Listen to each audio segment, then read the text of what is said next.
ನಾವು ಅವತ್ತು dinner party ಅಂತಂದ್ರೆ ಹೊಸ ವರ್ಷದಲ್ಲಿ ನಾವು ಒಂದಿಷ್ಟು ವಿಚಾರಗಳನ್ನ ನಮ್ಮ ಆಂತರಿಕವಾಗಿ ಮಾತಾಡುವಂಥದ್ದಿತ್ತು ಅಂದ್ಕೊಂಡು ಕರೆದ್ರು. ಮುಖ್ಯಮಂತ್ರಿಗಳಿಗೂ ಕೂಡ ಅವರು ಆಹ್ವಾನ ಮಾಡಿದ್ರು. ಮುಖ್ಯಮಂತ್ರಿಗಳು ಕ್ಯಾಬಿನೆಟ್ ಆಯ್ತಪ್ಪ ಊಟ ಹಾಕೋದಾದ್ರೆ ನಾನು ಬರ್ತೀನಿ ನಡೆಯ ಅಂದ್ರು. ಸೊ ಬಂದ್ರು, ಊಟ ಮಾಡಿದ್ವಿ. ಯಾವುದೇ ರಾಜಕೀಯಗಳನ್ನ ನಾವು ಅಂದ್ರೆ ಮುಂದೆ ಹಂಗೆ ಹಿಂಗೆ ಇದೆಲ್ಲ ಏನು ಚರ್ಚೆ ಮಾಡಲಿಲ್ಲ. ಅದನ್ನ ಬೇರೆ ಬೇರೆ ಅರ್ಥೈಸೋದು ಏನು ಅವಶ್ಯಕತೆ ಇಲ್ಲ ಅಂತ ನನಗೆ ಅನ್ಸತ್ತೆ. ನಾಳೆ ಪಾರ್ಟಿ ಇಲ್ಲ, ಡಿನ್ನರ್ ಪಾರ್ಟಿ ಇಲ್ಲ.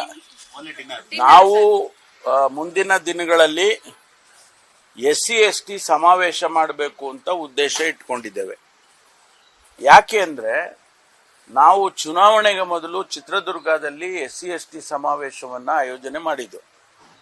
ಆಗ್ಲೂ ನಾನೇ ನೇತೃತ್ವ, ನಾನು, ಡಾಕ್ಟರ್ ಮಹದೇವಪ್ಪನವರು, ಸತೀಶ್ ಜಾರಕಿಹೊಳಿ ಅವರು, ನಾವೆಲ್ಲ ಎಲ್ಲರೂ, ಮುನಿಯಪ್ಪನವರು ಎಲ್ಲ, ಶಿವರಾಜ್ ತಂಗಡಗಿ ಅವರೆಲ್ಲ ಮಾಡಿದ್ದು.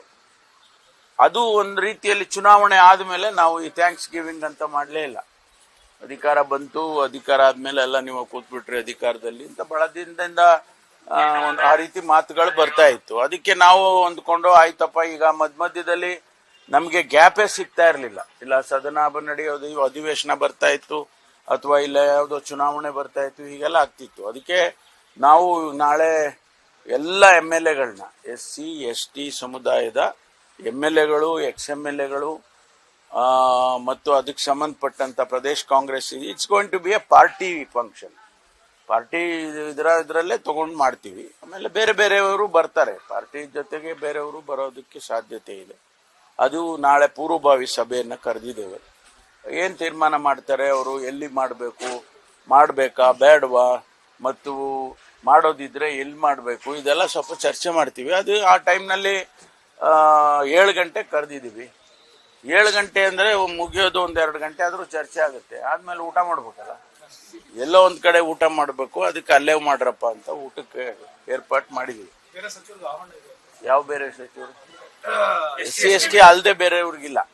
ಅಂದ್ರೆ ಬರಬಾರ್ದು ಅಂತಲ್ಲ, ನಾವು ಎಲ್ಲ ಸ್ವಲ್ಪ ಕೆಲವು ವಿಷಯಗಳನ್ನ ನಾವು ಅಲ್ಲಿ ಪ್ರೊಸೀಡಿಂಗ್ಸ್ ಮಾಡಿದ್ದೆವು. ನಾವು ಎಲ್ಲಿ ಚಿತ್ರದುರ್ಗದಲ್ಲಿ ಚಿತ್ರದುರ್ಗ ರೆಸೊಲ್ಯೂಷನ್ಸ್ ಅಂತ ಒಂದಷ್ಟು 10-15-20 ಪಾಯಿಂಟ್ ಮಾಡಿದ್ದು. ಅವುಗಳನ್ನು ಕೂಡ ನಾವು ಚರ್ಚೆ ಮಾಡ್ತೀವಿ. ಆ ಸಂದರ್ಭದಲ್ಲಿ ಬೇರೆ ಸಚಿವರು ಬರಬಾರ್ದು ಅಂತ ಏನಿಲ್ಲ. ಆದರೆ ನಾವೇ ಎಲ್ಲ ಕೂತ್ಕೊಂಡು ಚರ್ಚೆ ಮಾಡಿ ಆಮೇಲೆ ಮುಖ್ಯಮಂತ್ರಿಗಳಿಗೆ ತಿಳಿಸ್ಬೋದು ಅಂತ ಅನ್ಕೊಂಡಿದ್ದೀವಿ. ಏನಾದ್ರೂ ಹಾಕೊಳ್ಳಿ ಬಿಡಿ, ಬಿಂಬಿತ ಆಗ್ತದೆ ಅಂತೇಳಿ ನಾವು ಒಗ್ಗಟ್ಟಾಗಿರೋದು ಬೇಡ ಅಂತ. ಬಿಂಬಿತ ಯಾರು ಬೇಕಾದ್ರೂ ಏನ್ ಬೇಕಾದ್ರೂ ವ್ಯಾಖ್ಯಾನ ಮಾಡಲಿ. ಈ ಜನ ಕಾಂಗ್ರೆಸ್ ಪಕ್ಷಕ್ಕೆ ಯಾವತ್ತೂ ಕೂಡ ಬೆಂಬಲವಾಗಿ ನಿಂತಿದ್ದಾರೆ. ಅವ್ರು ಹಾಗೆ ನಿಲ್ಬೇಕು. ಮುಂದೆ ಚುನಾವಣೆಗಳು ಬರ್ತಾ ಇದೆ, ZP TPS ಚುನಾವಣೆ ಬರ್ತಾ ಇದೆ, ಮತ್ತು ಕಾಂಗ್ರೆಸ್ಗೆ ಬೆಂಬಲವಾಗಿರ್ಲೇಬೇಕಲ್ಲ ಅವರು. ಅದನ್ನ ನಾವು ಅವ್ರಿಗೆ ಕಷ್ಟ ಸುಖಗಳು ಕೇಳಬೇಕಲ್ಲ. ಅಧಿಕಾರದಲ್ಲಿದ್ದಾಗ್ಲೂ ನಾವು ಕರೆದವ್ರನ್ನ ಮಾತಾಡಿಸ್ತಾ ಇದ್ರೆ ಮತ್ತೆ ಯಾವಾಗ ಮಾತಾಡ್ಸೋದು?